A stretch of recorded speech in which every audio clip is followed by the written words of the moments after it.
Ok, pas tous, bien-aimés frères et sœurs. Le vice-président américain à la conférence de Munich de février 2025, qui s'est passé il y a 2 jours ou 3, a tapé fort en Europe. Mais alors, il a mis l'Europe au pied du mur. Il a coincé l'Europe. Il a, ce nom dit, il a donné un cache, il a caché là. Vous voyez, quand tu mets la tête au milieu à côté de ta main et puis tu fermes la main et puis il a donné un catch. Et l'Europe est foutue. Vous savez pourquoi? Je vais vous dire. Pour les Européens, les États-Unis ont lâché l'Europe. Le président de la conférence, il y a quelque chose qui s'est passé que personne ne vous a dit et que les médias n'ont pas montré cette image. Le président de cette conférence, un certain Antonio Luis Santos da Costa, il devrait être un Portugais, il a même été, je crois, président ou quelque chose. Il avait en tout cas eu de bonnes fonctions Polonais plutôt, en Pologne. Les amis, ce gars a pleuré. Les larmes ont coulé. Il dit, l'Amérique nous a lâchés, on est fini, on est foutu. Il s'est mis à pleurer. Il n'a même pas terminé son discours. Les amis, il n'a pas terminé son discours. Parce qu'il était en larmes, il pleurait comme un petit enfant, comme un bébé. Donc les Européens là sont faibles, ils ne sont rien. Ce qu'ils nous font là, quand on leur fait seulement le 1/5, ils pleurent. Mais imaginez que les États-Unis décidaient de les prendre en esclavage. Vous vous rendez compte? Qu'est-ce qu'ils vont faire? Que les États-Unis décidaient de les coloniser. Là, ils sont en alliance.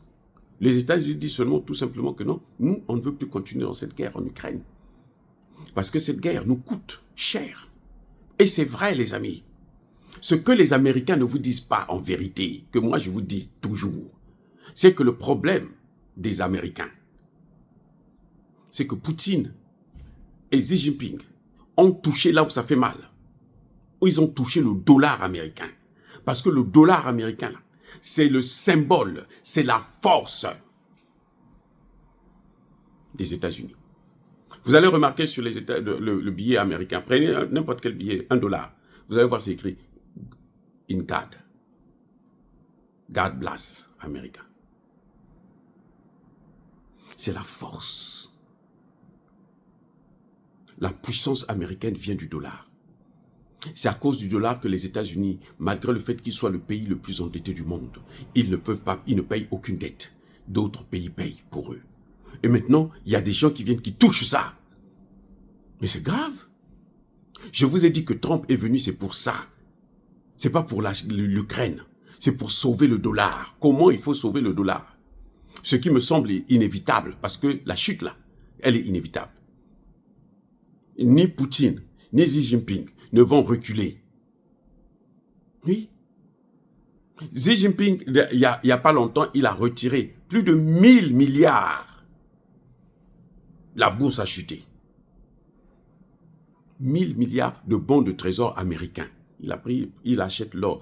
Actuellement, la Chine est le pays, le premier pays exportateur. Non, plutôt importateur de l'or. C'est le pays qui a le plus de réserves d'or au monde. Mais ce n'est pas la rigolade. Donc les Européens, eux, pour eux, c'est l'Ukraine. C'est montrer que non, eux, ils sont forts, et ils n'ont même pas de force. Trump sait qu'ils ne peuvent pas faire gagner cette guerre. Trump le sait. C'est les Macron qui pensent qu'ils peuvent gagner la guerre sur LCI. Non, ce n'est pas LCI qui est en train de combattre là-bas, sur le terrain. Il n'y a pas LCI sur le terrain. Sur le terrain, on a besoin des hommes qui vont frapper fort, qui vont montrer que non, mais l'Amérique existe, que l'Europe existe.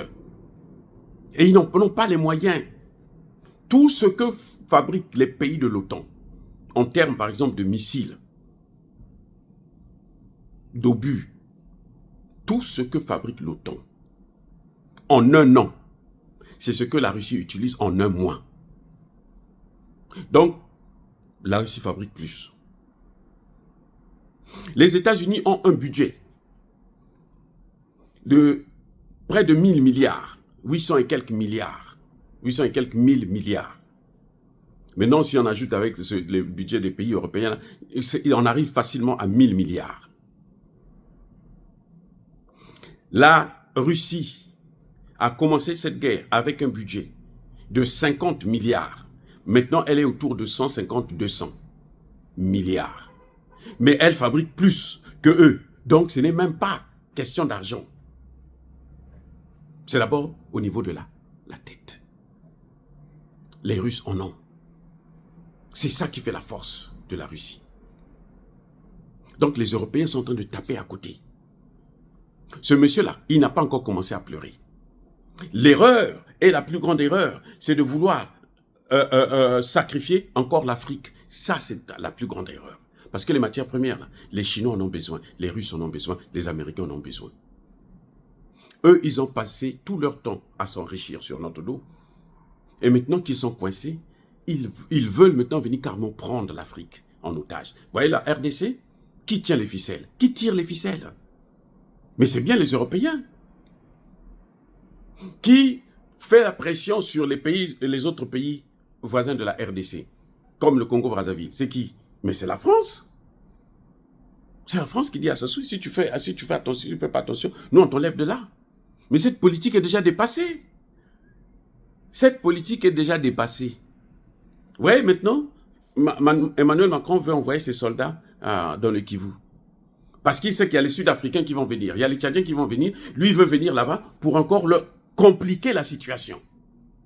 C'est grave ça, ce qui est en train de se passer. Ils n'ont qu'à rester dans leur Europe. J'espère que Tshisekedi ne va pas tomber dans ce piège. Je l'espère.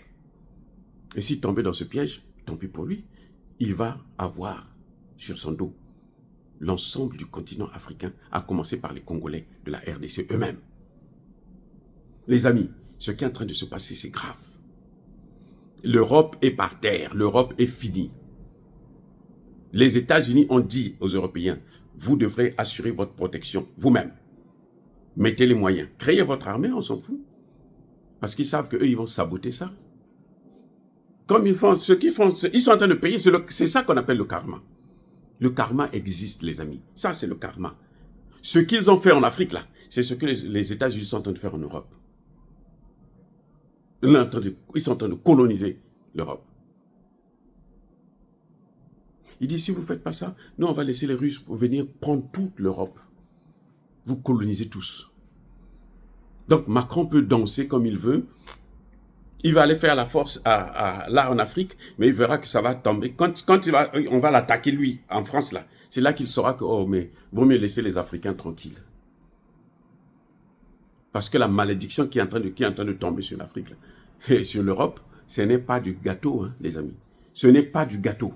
Ça ne fait que commencer. Soyez bénis, abondamment bénis par le Dieu des Kémites et par nos ancêtres évangélisés. Mais que tous ceux qui persécutent le continent africain, le pillent et le déstabilisent, qu'ils soient noirs, blancs, chinois, arabes, juifs, indiens ou qui qu'ils soient punis, maudits, foudroyés, neutralisés, écrasés, effacés par le Dieu des Kémites et par nos ancêtres évangélisés. Vive l'Afrique éternelle, j'ai dit et j'assume.